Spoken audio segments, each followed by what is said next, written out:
What is going on, my dirtbag biker friends? Check this out. Is that a better intro? I started this video, I'm actually in kind of a blasé mood.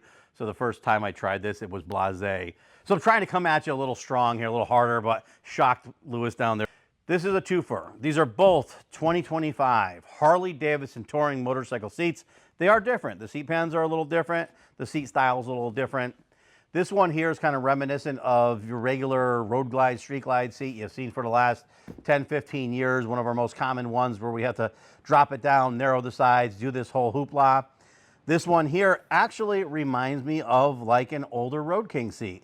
Obviously we modified it so it doesn't look like it anymore because we widened the back, but it had more of like a streamlined thing. It's a little smaller in the back, and I used to like the old Road Kings. I think I actually prefer the Road Kings to the newer bikes. I don't know why, I just kind of dig them. Maybe it's nostalgia. The videos that we were shooting sucked. I had our camera set up and the light facing the camera in our foaming booth and our gluing booth. They're not really watchable, and I don't want to give you guys shit. And I don't want to give you guys too crappy of a video, but I'd rather give a crappier video and a nicer seat. What we did to these seats, and this is particularly to the gentleman who was breaking my balls online of saying that his stock seat is great and he puts more miles on than anybody else and blah, blah. Good for you, dude. Good for you. We're not here for you. We're here for the guys that need to modify their seat because they need it more comfortable, want it better looking. If you could get on a Harley with a factory seat and drive it across country, if you could drive it over a mountain, through the woods, through a river, through the ocean, good for you. We're not here for you.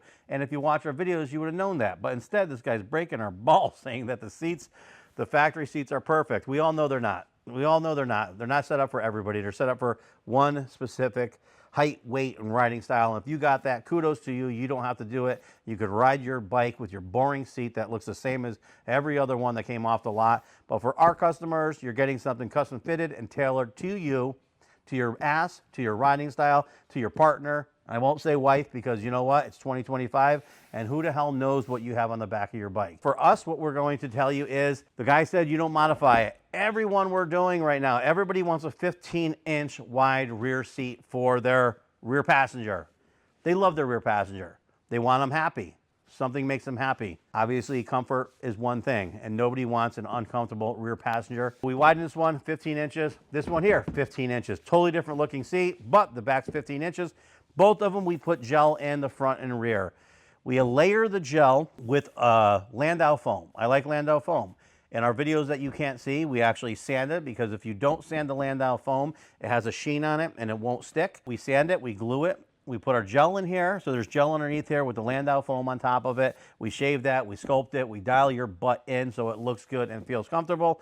The reason we put this layer of foam on there isn't just for looks. So when you put the gel in, we cut a hole out, we drop the gel in. Depending on your height, weight, and riding style, we position that gel so that maybe you have a tailbone relief, maybe you don't. When you do that, your gel doesn't stick to the foam, right? You know, gel's sticky, but not that sticky. So you'll glue it, contact adhesive, put everything together. It's still going to want to separate sometimes. It just doesn't do it. So by putting this on it, it locks the whole thing in. It can't separate. It acts like a snowshoe and kind of covers it in. Plus, you never want to put your seat cover directly on gel because it just doesn't look right. Gel moves around. It gets all floppy. If you put the foam on top of it, it will actually make it look better, last longer without looking like a globby gel seat. Both these, front and rear, they want to be comfortable. They want to be comfortable. They are, right? We did front and rear on both these, right? Yes. Oh, yes, that's a heavy seat. This is a heavy seat. So all four, gel. Now we're going to make custom covers for this, and they're going to be different. This one here, we're actually doing black imitation leather vinyl. Very durable, because both these people ride their bikes. So to you guys, you know, that guy that's breaking my balls online, these people actually ride their bikes too, so shut up.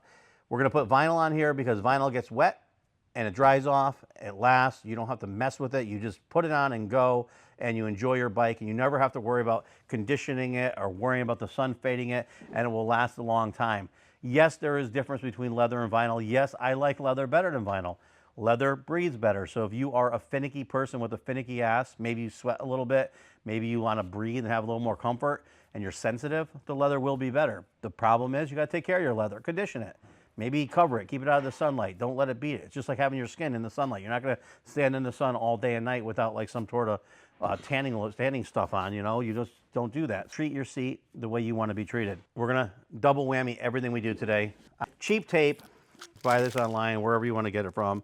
If you want to use the same cheap, shitty tape that we use for this part, we will have a link in the description of our videos. And thank you to all you people who are using the links in the description to go purchase this shit on Amazon. You know I don't like it. If you can't beat them, join them. We're joining them. Amazon does it well.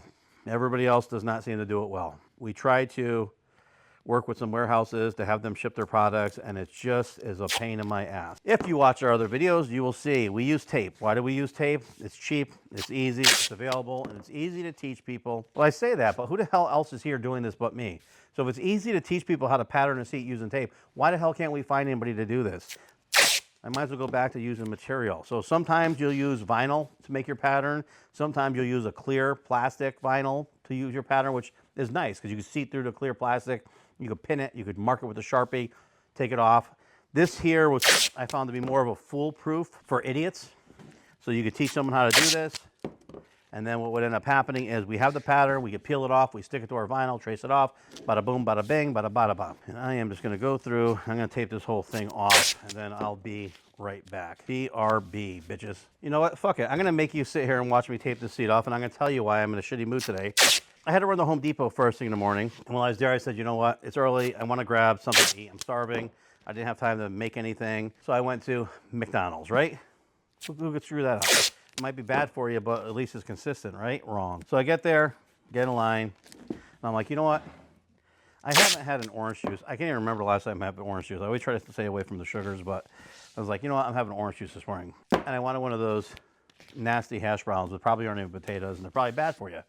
So I get in line, and the first thing they say is, we do not have orange juice today. So I'm like, oh, great. Off to a great start. Finally wanted orange juice, and they don't have it. Then get all the way around to pay, and they don't have hash browns either. So you order a McDonald's breakfast, which is pretty much a shitty sandwich and a hash brown. And everybody knows the hash brown's better than the sandwich. So now, I didn't get the orange juice I wanted. I got this, look at this. I don't even know what the hell, it looks like someone pulled this out of the sewer. It's disgusting. Got that, some sort of iced coffee thing, which I don't even like coffee. And then no hash brown. And then the funny part is, I get up to the drive-thru. The girl's like, are you using your mobile app? No, I'm not using the fucking mobile app. What can I do for you? Blah, blah, blah. You know, just no enthusiasm, just monotone. And then I get up to the counter, and the girl's like, we don't have any hash browns, and stares at me like I work there and know what to do. That's my start to the day, and I'm just thinking, like, your customer service sucks so bad. And the lady, like the Ecuadorian lady in there, looked at me and says, I could substitute this. Like, she cared. She was paying attention. I think I felt bad for her because she's dealing with people that just don't care about life in general. Like, your job at McDonald's is customer service and providing that service. Good morning, thank you. Fake it, you know, just fake it. Half the women in this world fake it anyway, so why can't they just fake it? So I figure I'll talk to you a little bit while I'm taping this off. What I'm doing as I'm taping this, because I haven't done a tape video, I just try to put multiple layers on, but when I'm talking, sometimes I put 3 layers on the spots, and sometimes I only put 2. You want to lay this tape kind of flat, even though I'm not, because I'm talking. It's nice to sometimes do it like the full length, because when you go to peel this shit off, it actually comes off easier. And then we're going to go through here. You know, I was watching, does anybody else watch Matty Matheson on YouTube? He's a chef. I was just watching him. He cracks me up. He's a very funny guy. That was one of the reasons why I was like, you know what? We try to never swear on this channel and try to keep it fake, but it's like you're supposed to be real. And in real life, sometimes we do things differently. So we're like, you know what? If he could say the vulgar stuff he does on his channel, and I love it, why can't we just be ourselves? Be ourselves a little bit more. Complain a little bit, don't complain a little bit. Be happy, don't be happy. Here we go. Look at this. We're like the tape wizards. What? Well, I see your magic stuff because that's like when people play Dungeons and Dragons and stuff like that. And, you know, that's like, I don't know. Everybody I knew that was like a smart person would play that type of game. Am I right? Am I wrong? Like smart people used to play Dungeons and Dragons when we grew up. I wasn't a smart kid. I worked on motorcycles and cars. I like to get greasy and dirty. Probably should have hung out with the smart kids and played Dungeons and Dragons because they probably are a lot farther in their career than me. I'm sitting here taping a fucking motorcycle seat and they're probably on their yacht right now playing Dungeons and Dragons. If you don't double layer these things up and put a lot of tape on here, when you go to peel it up, it's going to rip and tear and it's going to be see-through. Well, it's see-through anyways, but... Oh, back to my point. The whole reason I was asking you guys about Matty Matheson, is because I was like, when I'm watching, I'm like going, he cooks the same shit all the time. Like, I always feel bad, like you're like watching us going, we're taping the seat, we're making a pattern, it's the same shit. Same thing as cooking, right? You're cooking the same shit in a different way. A little salt here, a little this here, a little that here. So it's kind of the same thing as what we're doing. We're doing it a little different. So maybe it's not as shitty as I think it is, because I'm like, I feel bad and I get tired. I'm like, you know, I've done 10,000 seats, and every time we do a different one, even though it's different, it's the same. You know, so I was like, Anyway, so that's why I was watching Matty Matheson. As I'm taping this seat, now, boom, they're both taped off. There's things we have to do. Again, I'm sorry that I repeat myself, but you always need your center point, right? You want to know where the center of your seat is. It's the most important thing when you're making a seat cover, is to know the center. So I'm marking here. And I could actually, the reason it's easy for me is I already marked it on the foam. So now I'm just going to do this. Take a straight edge, right? This is a straight edge. It's metal. The wood ones are yardsticks. They're not straight edges. We're going to mark this one, and then let's get out of here. As we're marking this, we're going to go through and put everything we need. Both these bikes have backrests, and they want to keep their backrest. So I am going to mark this. This is 4.5, half of 4.5, not half of 4.5, it's 9. 9, 4.5 of a 9 is 4.5. So this is where you want to go, right? Bada boom, bada boom. I only did half the seat because we want everything symmetrical. We want this side to be the same as that side. I foamed them, shaved them, made sure they're the same. Some seats aren't the same, so you couldn't do it symmetrical unless you change them to do that, and sometimes you can't do that. Bada boom. So on these seats, you got to look at what you're doing, right? Every time there's a sharp edge, you want to seam. Yes, they have super stretch materials, and the super stretch materials could go around some weird shit. I've found that if you stretch super stretch materials around weird shit and don't put seams in it, it fails. It just dries, cracks, whatever, depending on your climate. I mean, if you're in a 60 to 75 degree climate with not a lot of sun all day long, nothing's going to happen. But we have people up in Maine that gets very cold. We have people down in Arizona who's very, very hot in the sun, getting beat and all that stuff. So we want to make sure that we do it the way I feel is right. It's a seam. We're going to stitch a seam there. Material goes to a point. We follow the seam.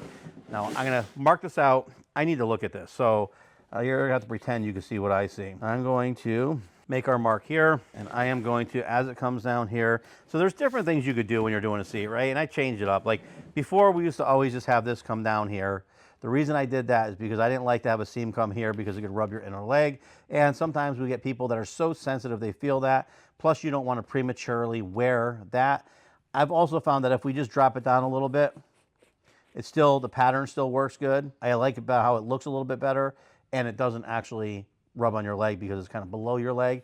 And we've had stuff out there now for 15 years with no issues. You'll see a lot of seats too. You'll get a seam across here, especially if you're looking at a Corbin seat or something. So now if you look at this seat here, see how it has a nice radius to it? That's fine and dandy if you're like 4'11" and your ass is this big. You know, like people put this little curve in it because it looks aesthetic. But in all honesty, your ass isn't that small. Like I've never seen, well, I have seen someone's ass that small, but for the most part, yours isn't. Having a flat seat versus a curved seat, unless you're like a Corbin, and where the Corbins are this fucking wide, and then they curve around and it encompasses your entire butt. And if your butt fits that shape, like a Corbin seat, if it fits your butt, is a very comfortable seat. But most people don't like it because it doesn't fit their butt well and it's very hard. And then they complain that it's hard. Well, it's not that it's hard, it's just your ass is hitting in hard spots. So if your butt conformed to it and the whole surface kind of cradled your butt, sounds horrible. If it cradled your butt, you would actually have a more comfort because it's dissipated. You know, you're not on your cheekbones or whatever. On these seats here, it has a bada boom, bada bang. It's a very sharp radius. You could put a seam here. Things I have found over the years is, if possible not to do a seam, I won't, right where your butt is, because some people's butt is that sensitive. If I stitch this, now you have two pieces of material, butt seam together, so you have a salvage, you have your little salvage sitting there, extra material flapped over one way or the other. So now you have multiple pieces of material cramped up with a stitch to it right where your ass goes. It doesn't stretch like regular material would stretch. So if you imagine a big smooth piece of material, you just sink right into it. If you have a stitch going, it's not going to. And yes, for most people, they're not going to feel that.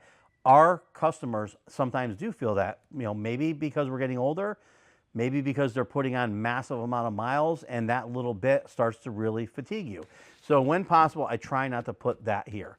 The hard part is certain seats will crease there, which you don't want, and sometimes you need to. This one here, I know we could get away without doing it. We're going to do what I call preloading our sew foam, where we actually arch the foam before we glue it and laminate the material to it. So we'll have a pre-bent piece of material in there, and then it's harder to sew. When we're doing diamonds on this, I have to sew as the material's curved, right? And then we're going to put it on, and we won't have a wrinkle. Simple, right? This is getting a diamond seat. I really don't want to just do our traditional boring old diamond seat, but we're going to do something. So I'm gonna put a seam here. I'm gonna do, if I seam this here, this will be a flap. Now let's just see. I'm just gonna do this. We might change this up. I would like to give him something a little different and a little special. He's one of our customers that's patient with us right now as we're going through some challenging times. So that's that. I fucking hate that. I'm not doing that. I'm not doing that. Okay, I want this to come down here. I just like it this way. This is the way I like it. That's the way I'm going to do it. So we're going to get rid of this here. I don't like this, so we're getting rid of this, right? That's gone. So this goes here, stops here. Okay, sorry about that blank stare. I was actually kind of feeling like the girl at McDonald's for a minute there. I think because I'm talking doing the video, I just had to stop, look at the seat, and decide what I want to do, because I don't like to just give people something just to give it to them. I want to have it thought out. And what's tough is he wants double diamonds, which the double diamonds are busy. They take up a lot more material. And I was thinking this is kind of big. I didn't really want to do a huge diamond and a huge diamond on here. But because we're doing the double diamond, I figure it should break it up enough where we have this little band of smooth here with the backrest pocket. And then we'll have double diamond here, double diamond here. And I think I'm going to do a double diamond on this bottom here. I don't really have time to do that. It's not a huge amount of time, but it's extra time. But I think we're going to do it because I just want to give them a little something extra and have the seat look a little bit nicer. So now let's go to this seat here, which is, fuck, you know what I just did? Wrong seat. Good call. Okay, so this one here is not getting double diamonds. This is just getting smooth, so I got to do something. I can't just not do something. So this one here is getting a purple stitch, and I want it to look really cool for him. He didn't specify if he wanted something crazy or not crazy, just to throw in something so it goes with the bike. I'm assuming it's probably a little more conservative. He wants something nice and clean and not over the top. What we're gonna do is I'm gonna add a little bit of design here just to break it up. This will not add any discomfort. It'll only add a little style. And I want him to have something a little special. I'm gonna do the same thing here. And we're just going to throw in a little butt seam, front, back, left. We're just going to go little butt seam here. That'll break it up. And I think we're going to do a double stitch down the middle, right? We're just going to do that because that'll bring everything together. It'll look really nice. Some of the 2025 seats are doing like different stitching down the middle, so we'll have that same feeling, but it'll bring it all together with the purple threads. So this one here is a little more conservative. Now, that brings me to this one here, which is the one getting double diamonds, right? Make sure every seat gets labeled, and this one is center, and center's right here. I'm actually glad these seats are the way they are, and this one's getting the diamonds and the other one's getting the purple, because it'll look a little better on this seat to have the diamonds because it's a little milder. And here we go, center, center, right? Center, center. And so this one is 3 3/4. 3 3/4 stops here. And we want this to have, this one has like a smiley face for the backrest. This one's kind of, you see, this one's gonna have like a smiley face for the backrest. And we're gonna bring this right down here. My Sharpie's running out of stinking ink.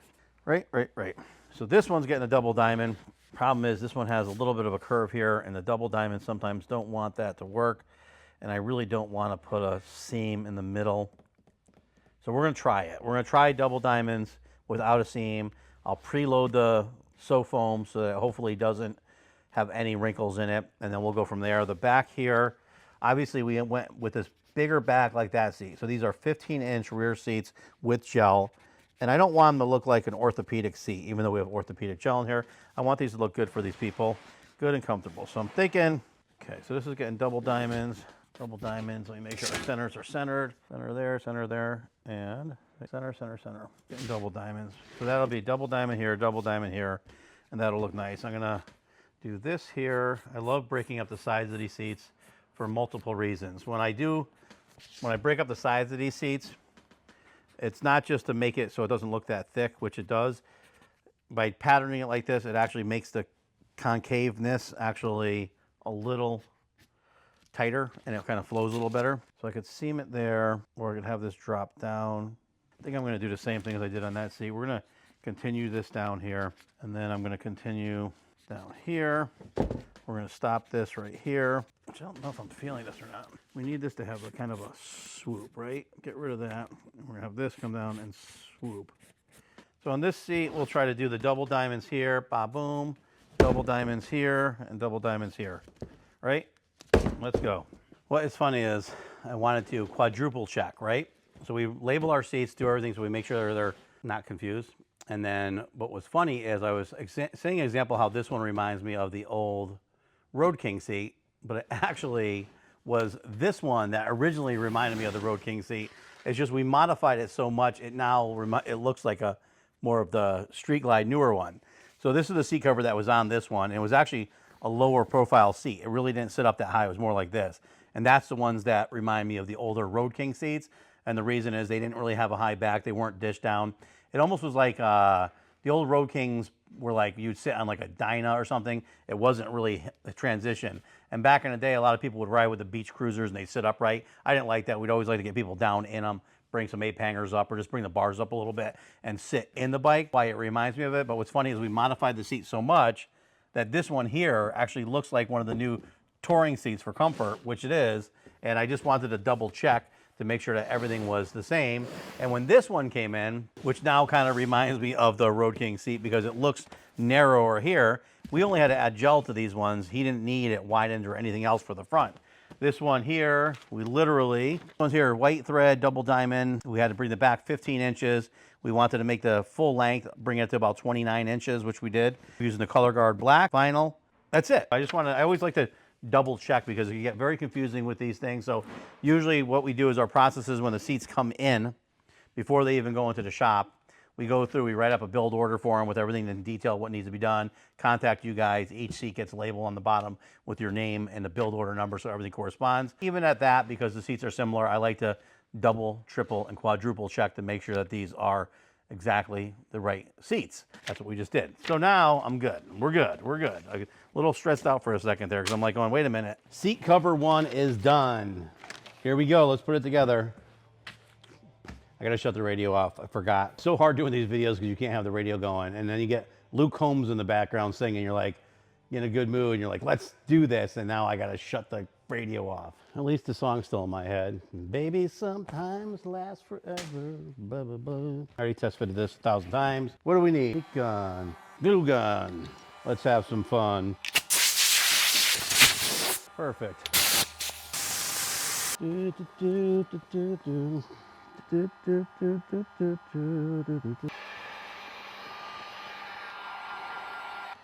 Okay, this goes under here, hopefully, nice. Looks good. Sure this is centered, still centered. Goes down here into the flap. So even with preloading the sew foam, when you're doing 1/2 inch sew foam instead of 1/4 inch with these big diamonds, you're still gonna get some sort of weird look sometimes because you have a lot going in different directions. So I would like to heat them up and just kind of let this thing get relaxed. You figure the material's been in a roll for a long time. We want these diamonds puffy because it's 1/2 inch sew foam versus the 1/4 inch. I like the 1/4 inch because it's easier to make look more professional because it's flat. And then the 1/2 inch, some people like it better because they say the depth lets them breathe better. I don't really see that, seeing as a lot of people have said it. Some people must be able to feel it. So this is pretty much wrapping up seat numero uno. We're gonna get ready and clean this thing up, just make it look pretty, and jump back onto the purple seat. Back on numero dos, seat number 2. Joe, your seat's getting done now. Joe's been very vocal on all of our social media channels, and I appreciate you chiming in and all your support and patience with us. I know it's been a little bit challenging. We don't usually get this far behind, but we are. I actually feel bad because everybody that knows I've been very stressed out because I have to work, get on this and get this done. However, we have so many people that come in, and we had asked people not to come in. It's like, how do you operate a business when you don't want anybody in? Don't come in, leave us alone. It's kind of it's kind of crappy, but we need to get stuff done, and it's frustrating on both sides. So the customers get upset because they can't come and show up when they feel like it. We get upset because we want to be able to work, get the stuff done, and be able to make customers happy, talk to them, and get new customers in, and make our old customers happy, and all that other stuff. And it gets challenging. And I kind of snapped. I just told a bunch of people that are coming around too much that they need to stop. We need to work. And I feel really, really bad because one of them, we both realized, I think, at the same time that he doesn't realize he's been coming here. And it's very sad when, we have a lot of our customers are just good people. One of the guys came in and he's just like, I hope you don't think I'm one of those people. And you laugh because he's such a good guy, but he is one of those people just because he's always coming by, and it's very difficult to get work done. Stops me, stops employees. It's just tough. And you don't want to be that person, but it is a business, it is work, and we need to get this stuff done. He's like, he came in and I'm like, everything all right? You were just here. And we had a conversation 2 weeks ago. Well, we've had this conversation like many, many times. And then we had the conversation last week or week before, and I said, if I need something, I'll reach out to you. Coming by is not going to help right now because I can't, help you get out of your car and help you do this and help you do that. And you feel bad because you really want to, but we have to work. When he came in yesterday morning, I think it was, I was like, what's going on here? You're just here. And he's like, I was? He goes, I was wondering. He goes, when's the last time I was here? And I'm like, you were here 2 times on Thursday, 1 time on Friday, 1 time on Saturday, twice this week already. And he didn't remember. So I feel really bad because it's just shitty. Getting older is shitty. I wish I had all the time in the world for good people like that because they deserve it. And I hate the fact that life is so fast paced that you can't take that time to do it. So when we have good customers like Joe, who is patient with us and understanding, and I appreciate that, I want to make sure that we give you something better than you expect, something you deserve. And that's why we're here. Went over it, and I just kind of went over everything good. Joe filled out all our questionnaire really well, which was great. Height, weight, riding style, all that stuff. Gel front and back we did. Kind of went over, he wants black vinyl, purple, his motorcycle's purple Abyss, so he wants it to match his bike. He says a purple Abyss, not required, but thought it might look cool. It's gonna look cool. I love the purple Abyss. I always, for some reason, Harleys, black and purple Harleys, from when I was a kid, I think one of the first custom ones I painted was a black and purple bike, and I loved it. And it's always just like a good Harley thing to me. He went through all about the numb ass and all the problems that they're having, which we fixed all that. So that's good. Now we just have to worry about the cover. He says he knows it's probably going to need a new cover because we widened it. He's cool with that. So I'm matching up imitation leather here that matches up really close to his factory seat. It's a nice look. And as we said before, what we are doing is, because it's a larger seat, I wanted to break it up. So we're just going to do a little butt seam action here, which is nothing crazy, but it just breaks it up and it looks nice. So if you're conservative and you don't want a seat that looks too big and bulky, but kind of looks nice still and looks professional, this is a good way I feel to go. That's what we're going to do. And then I am going to do a triple stitch down the middle in purple to kind of bring it in. So we'll have the purple stitching here, purple down here. He rides the bike. The big concern is they put a lot of miles on this thing, and he doesn't want something that's going to like prematurely wear. So I don't want to put a lot of stitching under your legs and all that. Right down your butt crack, because you got that little butt gap, so it shouldn't affect you at all there. That's it. Let's cut this bad boy apart, pattern it up, and start sewing. I just went ahead and transferred all of our tape templates, including the one that fell down, onto our vinyl, and then I am now getting ready to laminate them to this 1/4" sew foam. Some of you might say, hey, how come on these seats you can see the Rebond foam, where most of the seats we do, or a lot of the seats we do, we actually put a sew foam over it, or we take a Landau foam and shave it and sculpt it and sand it before we get to this stage. I knew I wanted to take our vinyl and laminate it to the 1/4" sew foam because I wanted to do double stitches or triple stitches on it, and I want that look of a little bit of a nice padded butt seam on there. If I had put the sew foam on the seat or the Landau foam and sculpted it and got that all done, we're layering it up thicker, and then we're going to add this foam to it as well, which is going to also add that much more foam to it, which is going to make it even bigger and puffier. And the whole point that we're trying to do is narrow it, and you got to really kind of pay attention because you don't want to shave it off just to put it back on. So what I'm doing is going through, and you'll see we cut the sew foam out a little bigger, and this is all 1/4" sew foam. The only piece on this that I'm actually going to glue is going to be the center section where the rider's butt goes. And the reason I'm going to do that is I am going to preload this, because if I don't and I stitch it and I go like this, it's going to wrinkle. So what we're gonna do is we're gonna preload it so the foam stays up like we did on the previous seat, and it will work good on this one. And then we're gonna do our triple stitch down here and stitch everything together. One thing I wanted to go over is this bike is, I just had a picture of it. Okay, so the motorcycle itself is Purple Abyss, which if you look at it, is a nice dark purple. This is a little bit brighter. And the reason I'm going with it a little bit brighter is because when you take any purple, especially darker purples, and put them on, as soon as you stitch it, it's gonna lose that definition. Now, the Ceraphil is a really awesome thread. It almost looks electric. Like when you put this on, it looks like you light it up, and I love this stuff. The purple actually shows up really well. If I was to use a regular thread in this tone of purple that doesn't have that vibrance, when you put it on here, 99% of the people aren't gonna be able to tell it's purple. But because this one has a nice look, you'll be able to see that it actually is purple. If I went any darker, you're not gonna be able to tell. So we wanna make sure that when you look at it, your mind knows it's purple, because it's going on a purple bike. Like I said, I'm only gonna glue that one piece because of the curve. And even though we're doing a triple stitch on this back piece and it's sitting flat, I'm not gonna glue this one because it's the way we're pulling it down. So I don't have to worry about the seat cover wrinkling up on this. So to do these, what I end up doing is I'll just run around and sew just the edges of it. Okay, so now you can see, this is now laminated to sew foam. We have to go around and trim it. So a lot of people don't realize there's a lot of these extra steps that we have to do in upholstery to get the outcome that we want. So now this one here is gonna get the purple triple stitch next. And I'm gonna go through and stitch all these pieces together. All right, guys, so check this out. This is seat numero dos. You can look at that purple there. Look at how nice that is. It's almost like someone plugs an electric extension cord into it and lights it up. It's so vibrant and pretty. But I went ahead, wrapped this one up. We're running out of time. I wanted to do a really nice video on this seat, step by step, as we do so a lot of them. But unfortunately, everybody is pressed for time and up my ass. And these bad boys need to get out and go to the customers and let them enjoy it. But we do have 2 new videos that are coming up next that are full videos, really good videos on seats. These people have been patient with me and they're letting me do a really nice video on their seats, and their seats are gonna be really, really bitchin'. So please make sure to stay tuned to our channel here at Atomic Cycle Works on YouTube. And I lost a lot of my oomph. You can see as I get closer to finishing these things up, I get tired of all the calls and emails and babysitting. Just want to do some nice seats for some people and give you some cool shit. Here you go. Have a good one. Thank you. Oh, remember, like, share, subscribe, follow, ring the bell. Appreciate you guys.